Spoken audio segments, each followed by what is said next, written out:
والسلام على عباده الذين اصطفى أما بعد. أعوذ بالله من الشيطان الرجيم. بسم الله الرحمن الرحيم. قل هل يستوي الذين يعلمون والذين لا يعلمون. سبحان ربك رب العزة عما يصفون وسلام على المرسلين والحمد لله رب العالمين. اللهم صل على سيدنا محمد وعلى آل سيدنا محمد وبارك وسلم.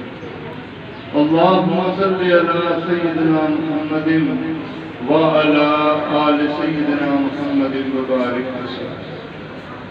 اللهم صل على سيدنا محمد وعلى آل سيدنا محمد وبارك وسلم. سب سے پہلے قاری صاحب، مدرسے کے تمام اساتذہ اور تمام طلباء کو اس عاجز کی طرف سے بہت بہت مبارک ہو. قاری صاحب جس محنت کے ساتھ اس علاقے میں کام کر رہے ہیں، جو خدمات کے انجام دے رہے ہیں، اللہ سے دعا ہے کہ اللہ کی عافیت پر عطا فرمائے اور اس خدمت کو اپنی بارگاہ میں قبول فرمائے. جو رفقا اور جو حضرات اللہ ان کے وقت سہمت فرمائے اور اس کام میں قبول فرمائے. 2-3 سال سے اس جگہ حاضری ہو رہی ہے اور ہر مرتبہ ماشاء اللہ یہاں پہ رونق زیادہ لگ رہا ہے. تو جس جگہ دین کا کام ہو رہا ہو اور اس جگہ زیادہ سے زیادہ رونقیں نظر آ رہی ہوں، یہ اس بات کی دلیل ہے کہ یہ قبول ہوتی ہے. اللہ تعالیٰ کا قبول ہمت دے.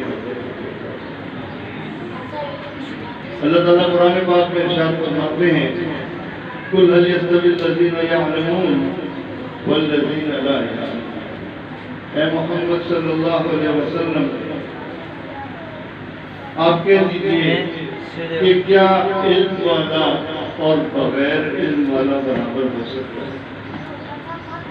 اس آیت مبارکہ سے پتہ ہی چلتا ہے کہ اللہ تعالیٰ جو ہے وہ کمپیریزن کر رہے ہیں. 2 چیزوں کے درمیان جو ہے وہ دیکھ رہے ہیں کہ کون سی چیز افضل ہے اور کون سی. تو جو علم والے ہیں، جو علم کو حاصل کرنے والے ہیں، وہ اللہ کی طرف میں بڑی قدر ہوتی ہے. تو جو طلباء اس مدرسے میں آ کے اس دین کا علم حاصل کرتے ہیں، اس قرآن کو سیکھتے ہیں، اس کو پڑھتے ہیں، اس کو دلوں میں محفوظ کرتے ہیں، اللہ کی بڑی قدر.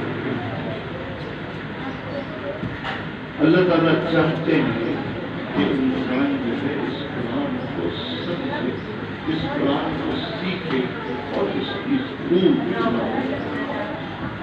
یہ قرآن ایسی عظیم و شان کتاب ہے کہ جتنے ہجوم کی یہ کتاب ہے نا 30 پارے، اتنی موٹی کتاب کوئی بھی پوری دنیا میں آپ کو حافظ نہیں ملے. لیکن یہ قرآن کا اعجاز ہے کہ اس قرآن کے لاکھوں حافظ آپ کو ملے. اس شہر میں اگر جائیں گے نا تو ہر گلی میں سینکڑوں حافظ آپ کو ملے. دوسری کوئی بھی اتنی موٹی کتاب ہو، کسی بھی سبجیکٹ، کسی بھی مضمون کی کتاب ہوگی، اس نے حافظ ملنا مشکل. صبح ہوتی ہے اس دنیا میں اور رات ہوتی ہے اس دنیا میں. 24 گھنٹے کہیں نہ کہیں دنیا کے کسی نہ کسی علاقے میں اس کی تلاوت ہوتی ہے. کوئی وقت ایسا نہیں گزرتا جو یہ تلاوت سے خالی ہے. اگر پاکستان میں رات ہو جائے گی تو کسی اور ملک میں دن ہو جائے گی. پاکستان میں صبح ہوگی تو کسی اور ملک میں شام ہوگی. 24 گھنٹے لوگ تلاوت کرتے ہیں. ایک شخص اپنے بیٹے کو نصیحت کی اور کہا بیٹا یہ جو کمرہ ہے نا، اس کمرے کی اس جگہ پہ آپ نے کبھی کوئی گناہ نہیں کرتا. میں ویسے بھی اتنے گناہ نہیں کرتا، لیکن خاص طور پہ آپ اس کمرے کو اور اس جگہ کو کیوں مجھ پہ مخصوص کر رہے ہیں؟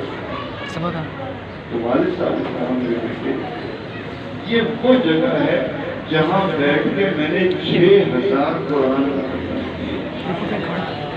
یہ وہ جگہ ہے جہاں بیٹھ کے میں نے 6000 قرآن جب دلوں پہ سنگ لگ جاتا ہے اور نیک اعمال کرنا مشکل ہو جاتے ہیں، گناہ کرنا آسان ہو جاتا ہے، تو اس ضد کو اتارنے والے صرف 2 ہی چیزیں علماء نے بتائی۔ ایک تو یہ کہ انسان کثرت سے موت کو یاد رکھے اور موت کا تذکرہ کرے، اور دوسرا فرماتے ہیں قرآن پاک کی تلاوت۔ یہ قرآن جو ہے یہ دلوں کے ضد کو اتارتا ہے۔ حدیث مبارک اللہ کے محبوب صلی اللہ علیہ وسلم نے فرمایا القرآن حجت لک علیک، کہ یہ جو قرآن ہے یہ تمہارے لیے حجت ہے یا تمہارے خلاف حجت ہے۔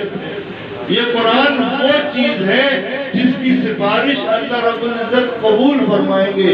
جس کی سفارش قرآن کرے گا اللہ اس کو جنت میں ڈال دیں گے۔ جس نے قرآن نہ پڑھا ہوگا، قرآن نہ سیکھا ہوگا، اس کی تلاوت نہیں کرتا ہوگا، قرآن اس کی سفارش نہیں کرے گا۔ قرآن اسی کی سفارش کرے گا جو قرآن کو ویلیو دے گا، قرآن کو اہمیت دے گا۔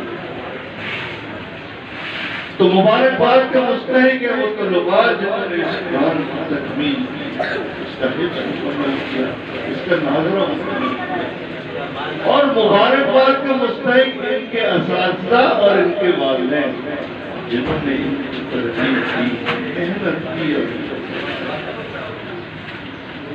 حدیث مبارکہ میں حضرت عمر رضی اللہ تعالیٰ عنہ سے روایت فرماتے ہیں کہ رسول اللہ صلی اللہ علیہ وسلم نے فرمایا بلغوا عنی ولو آیہ، کہ پہنچاؤ میری طرف سے اگرچہ ایک آیت۔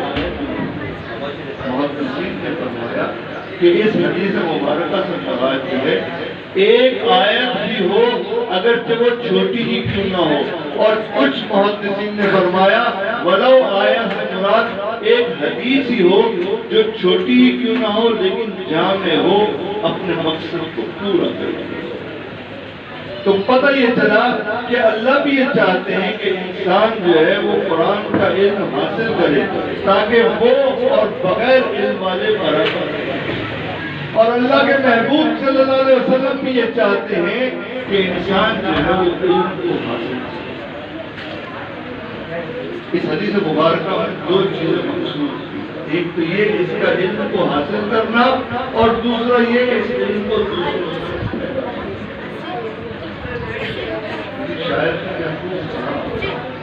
ہوشیار کو ایک حرف نصیحت کا ہے کافی، ہوشیار کو ایک حرف نصیحت کا ہے کافی، نادان کو کافی نہیں دفتر۔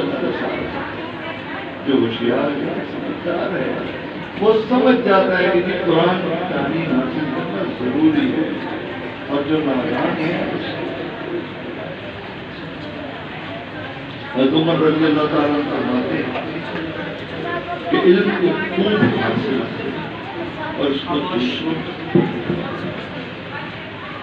تو اللہ نے بھی پسند کیا، اللہ کے محبوب صلی اللہ علیہ وسلم نے پسند فرمایا، اور صحابہ نے بھی پسند فرمایا کہ انسان دین کا علم حاصل کرے، انسان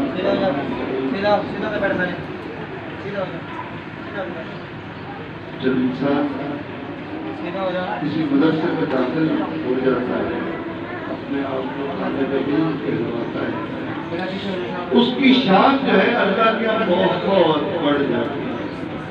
حدیث مبارکہ میں آتا ہے انس رضی اللہ تعالیٰ عنہ فرماتے ہیں قال قال رسول اللہ صلی اللہ علیہ وسلم من خرج فی طلب العلم فهو فی سبیل اللہ حتی یرجع۔ انس فرماتے ہیں کہ رسول اللہ صلی اللہ علیہ وسلم نے فرمایا کہ جو نکلتا ہے دین کے علم کو حاصل کرنے کے لیے گویا وہ جو ہے اللہ کے راستے میں ہوتا ہے، جب تک حتی یرجع، جب تک وہ واپس نہیں آتا، جب تک واپس نہیں آتا۔ تو طالب علم کی فضیلت بہت ہے۔ طالب علم یہ اللہ کے یہاں بہت مقبول ہے. اس کے لیے تو آسمان میں جو ہے وہ پرندے دعائیں کرتے ہیں، سمندر میں مچھلیاں دعائیں کرتی ہیں، بلوں میں چونٹیاں دعائیں کرتی ہیں، آسمانوں میں فرشتے دعائیں کرتے ہیں. آج ہمارا گھر سے بھی جائزہ ہوتا ہے، ہم والدہ سے کہتے ہیں امی میرے لیے دعا کیجیے، ابو میرے لیے دعا کیجیے. کسی کی مسجد کے امام صاحب سے دوستی ہوتی ہے، ان کے پاس جاتا ہے کہ حضرت آپ میرے لیے دعا کریں. کوئی استاد کا بہت چاہیتا ہوگا، آپ کو استاد سے دعاؤں کے لیے گزارش کرتا ہے، استاد جی آپ میرے لیے دعا کیجیے، آج میرا جائزہ ہے. اور یہاں تو حدیث میں آتا ہے کہ تمام جو کائنات میں چیزیں رکھی ہیں اللہ تعالیٰ نے وہ سب کی سب دعا ہو جائے. اس سے بڑی اور کیا ہو سکتی ہے؟ اس سے بڑی کیا ہے؟ گھر کو چھوڑا، آرام کو چھوڑا، کھیل کود کو چھوڑا اور آگے مدرسے میں 2 3 4 گھنٹے اپنا محنت سے پڑھ رہے ہیں، ذہن کا استعمال کر رہے ہیں. ان سب کا جو یہ علم حاصل کرتا ہے اس کو مجاہد کے برابر اجر دیا جاتا ہے.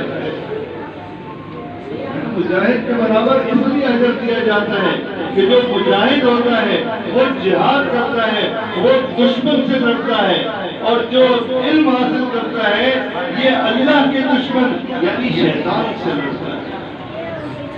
شیطان نہیں چاہتا کہ یہ علم حاصل کرے قرآن کا، شیطان نہیں چاہتا کہ یہ مدد سے جائے، وہ چاہتا ہے بس یہ کھیلتا رہے، اپنے وقت کو ضائع کرتا رہے. لیکن اس سب کو چھوڑ کے جب علم حاصل کرتا ہے اللہ اس کی فضیلت دیتا ہے. سفیان ثوری رحمہ اللہ فرماتے ہیں کہ میں نے طالب علم سے بڑھ کر فضیلت والا کوئی نہیں. طالب علم سے بڑھ کر فضیلت والا کوئی نہیں. حدیث مبارکہ میں معاویہ رضی اللہ عنہ قال رسول اللہ صلی اللہ علیہ وسلم من يرد اللہ به خیرا یفقهہ فی الدین. کہ جس نے ارادہ کیا، جس شخص نے ارادہ کیا کہ وہ دین کا علم حاصل کرے، اللہ اس کو دین کی سمجھ عطا فرمائے. تو جو مدرسے میں آ گیا، مدرسے میں داخلہ لے لیا، یہ ارادہ کر لیا کہ اب میں پڑھوں گا، اس کا مطلب ہے اللہ تعالیٰ چاہتے ہیں ہماری بھلائی چاہیے. یہ فضیلت چھوٹی نہیں، یہ بہت بڑی فضیلت ہے. اللہ تعالیٰ یہ چاہتے ہیں کہ انسان جو ہے وہ دین کا علم حاصل کرے، اسی کو بھیج دیں جس سے پسند کرتے ہیں اللہ تعالیٰ. آج ہمارے گھر میں تقریب ہوتی ہے، کوئی دعوت ہوتی ہے تو ہم کیا کرتے ہیں؟ ہم ان لوگوں کو ہی بلاتے ہیں جن سے ہماری مناسب